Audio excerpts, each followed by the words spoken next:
Avant de commencer, je tiens à remercier Yann Leroy pour l'organisation de ce colloque qui répond parfaitement aux circonstances de temps et de lieu. Face à la progression de l'épidémie de Covid-19, différentes autorités sont intervenues. Elles se sont finalement effacées derrière le Premier ministre à mesure que le risque de catastrophe sanitaire se matérialisait.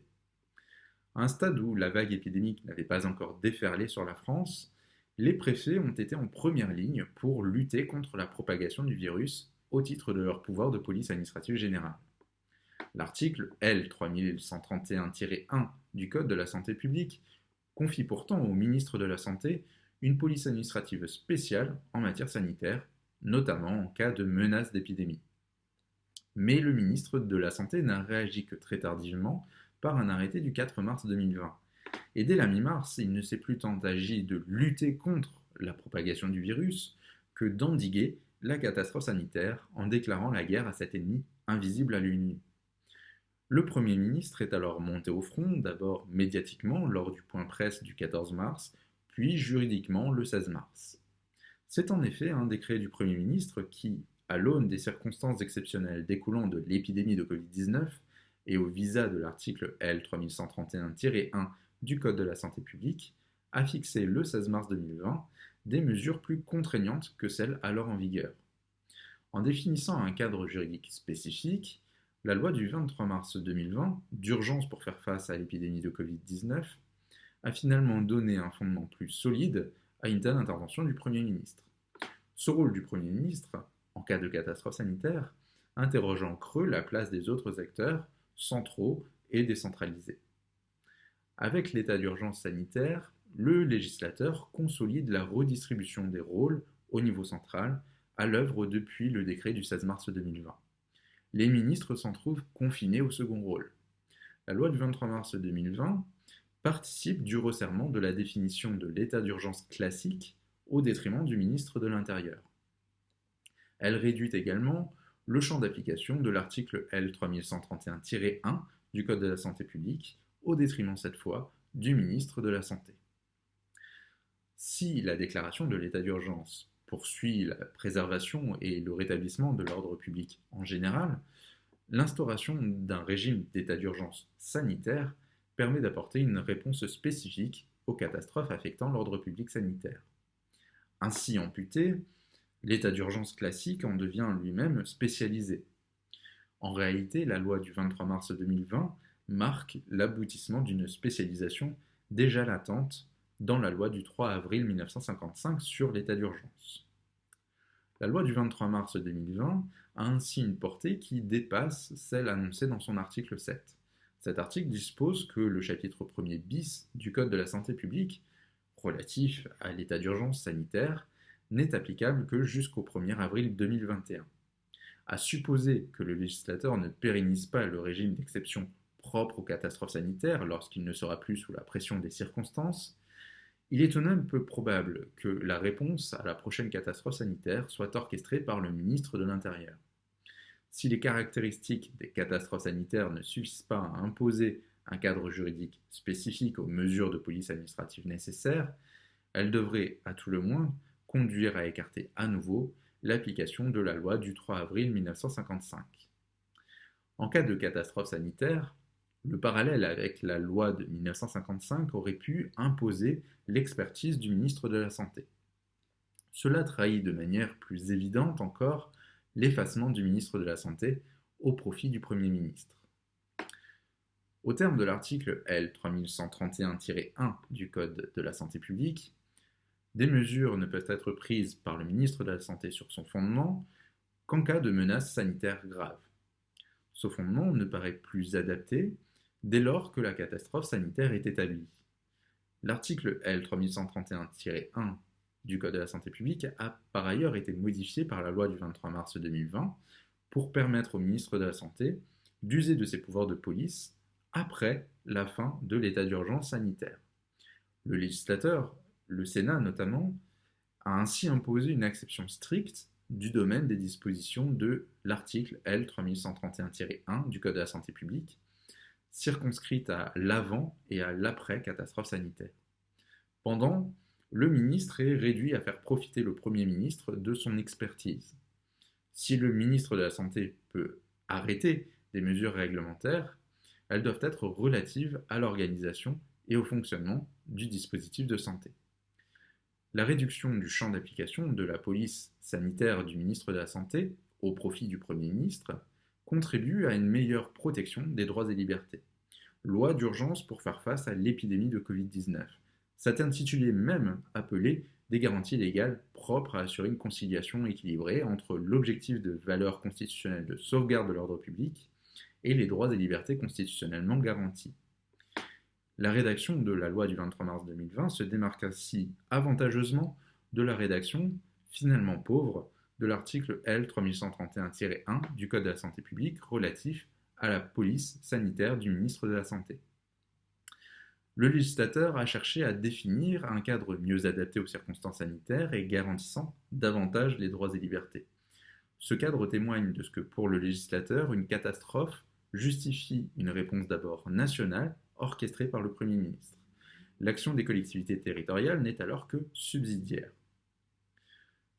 En raison de leurs nombreuses compétences et de l'importante marge de manœuvre qui découle de l'imprécision des textes, les collectivités territoriales sont en première ligne, déjà en situation normale. Elles le sont a fortiori en cas de catastrophe. Si leur intervention reste marginale pour contenir la catastrophe sanitaire, leur soutien est en revanche stratégique pour y répondre. La progression du virus Covid-19 a montré qu'intervenir pour contenir la catastrophe consiste essentiellement à encadrer les activités sociales pour limiter les interactions entre les individus. La notion de police administrative est donc ici fondamentale. La tentation peut être grande pour les maires, autorités locales de police administrative générale, de s'afficher en première ligne et en première page, surtout entre deux tours d'une élection. Cependant, leur intervention n'est admise que si elle s'appuie sur des raisons impérieuses liées à des circonstances locales. Jugeant les mesures décrétées par le Premier ministre au titre de son pouvoir de police spéciale insuffisantes, des maires ont décidé d'apporter des restrictions supplémentaires aux droits et libertés. Si la jurisprudence tente à faire prévaloir l'exclusivité de la police spéciale, ce n'est pas la solution retenue par le Conseil d'État ici. Déjà dans son ordonnance du 22 mars 2020 relative à la demande de confinement total, le juge a précisé que les maires, en vertu de leur pouvoir de police générale, ont l'obligation d'adopter, lorsque de telles circonstances seraient nécessaires, des interdictions plus sévères lorsque les circonstances locales le justifient. Toutefois, le maire n'a pas vocation à pallier les éventuelles carences du Premier ministre dans l'exercice de son pouvoir de police d'urgence sanitaire. Or, c'était bien l'esprit de certains arrêtés municipaux qui tiraient argument notamment d'analyses valant à l'échelle nationale. De plus, si des circonstances locales peuvent justifier et même imposer l'intervention du maire, elles ne peuvent pas justifier de porter atteinte à l'efficacité et à la cohérence des mesures nationales. Aussi originale que soit cette précision dans l'ordonnance du Conseil d'État du 17 mars 2020 relative à l'arrêté du maire de Sceaux sur le port de masque obligatoire, elle rappelle toutefois la grille d'analyse du juge. Dans cette ordonnance, le Conseil d'État insiste ainsi sur l'horizon national de la police spéciale de l'urgence sanitaire. Il met aussi en avant la précision des règles nationales dans un contexte très contraint. Si ces éléments ne suffisent pas selon le juge pour affirmer l'exclusivité de la police spéciale de l'urgence sanitaire, il commande à tout le moins de préserver la cohérence et l'efficacité des mesures nationales. C'est d'autant plus nécessaire que ces mesures restreignent fortement les droits et libertés. Plus les restrictions sont fortes, plus ce qui pourrait nuire à leur efficacité est inacceptable. Et le risque que des restrictions locales supplémentaires soient contre-productives est également plus élevé. L'interdiction des déplacements liés à l'activité physique individuelle en journée l'a illustré en ce que cette mesure a conduit à une concentration de ces déplacements, et notamment des joggeurs, sur les plages horaires encore autorisées. Les catastrophes sanitaires ne mettent pas en avant le pouvoir de police des maires, qui doivent demeurer au second plan. Les collectivités territoriales peuvent davantage se faire remarquer dans la réponse à la catastrophe sanitaire en apportant leur soutien aux stratégies nationales. L'épidémie de Covid-19 montre que les collectivités facilitent la réponse à la catastrophe sanitaire, notamment grâce à leurs services publics locaux, souvent stratégiques dans ces circonstances. Le principe de continuité est alors essentiel, notamment pour permettre aux soignants de poursuivre leur activité professionnelle. Les services publics locaux ont donc été adaptés. Le lien entre continuité et mutabilité est ici évident. Les services publics locaux ont également été mobilisés à d'autres fins. C'est le cas des laboratoires départementaux d'analyse, finalement sollicités pour soutenir la nouvelle stratégie nationale consistant à augmenter le nombre de tests.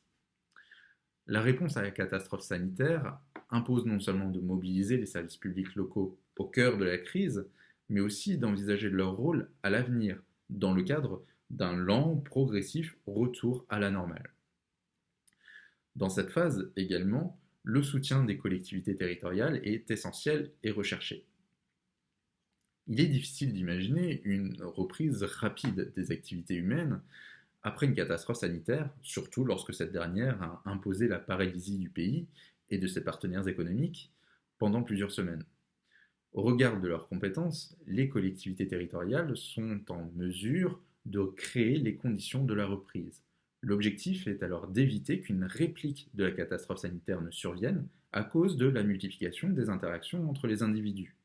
La question de l'urbanisme tactique illustre cette problématique. Les collectivités territoriales, et notamment les régions, sont aussi appelées à amortir les conséquences économiques et sociales de la catastrophe sanitaire. Incontournables au cœur de la catastrophe sanitaire, les collectivités territoriales le sont tout autant après. En conclusion, la gestion de l'épidémie de Covid-19 révèle la volonté du Premier ministre de monter au front en cas de catastrophe sanitaire. La mise en place d'un régime spécifique par la loi du 23 mars 2020 achève la redistribution des rôles au sein du gouvernement, préfigurée par le décret du 16 mars 2020. Elle met aussi en avant l'État qui pilote la réponse à la catastrophe sanitaire. Cependant, si le Premier ministre occupe le devant de la scène dans ces circonstances, les seconds rôles sont incontournables. Ils assurent la crédibilité, sinon du scénario, au moins de la réponse à la catastrophe sanitaire. Cette distribution ne vaut toutefois que jusqu'au 1er avril 2021. Le législateur devra donc tirer le bilan de la gestion de l'épidémie de Covid-19 avant, peut-être, de confirmer chacun dans son rôle.